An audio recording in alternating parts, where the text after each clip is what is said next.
कमदारो सुभाणे राति चाकर खान मूं वटि थो अचे, बल्कि मुंहिंजे घर थो अचे ऐं हुन सां गॾु मुंहिंजी न्याणी बि हूंदी। मां हुनजी हर तरह सां ख़िदमत करणु थो चाहियां। हाणे तूं हीअं कर जो फोन करे हिकिड़ो बोर्ची घुराए वठि, सुठा ऐं आला ताम तयारु कराए, जीअं ई इहो चाकर खां शिकायत न करे त मुंहिंजी उहा ख़िदमत न थी जेका थियणु घुरिजे। कमदार मां शिकायत न ॿुधां। बोतार का बि शिकायत न ईंदी। चाकर खान जी सोच खां सुठा ताम तयारु कराईंदासीं। शिकायत जो को मौक़ो ई न मिलंदो हुनखे।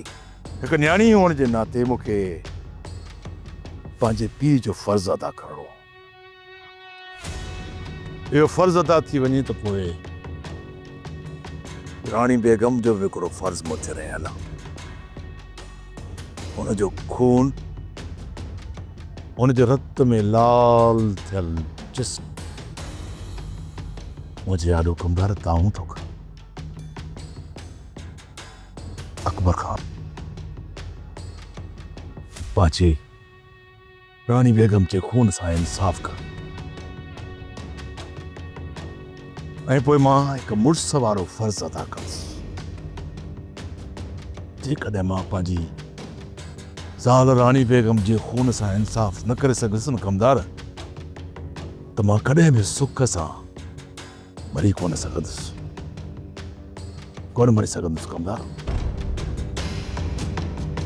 सब्सक्राइब कयो असांजो official YouTube channel Sindh TV HD drama ऐं वधीक अपडेट लाइ बेल आइकन खे क्लिक करियो।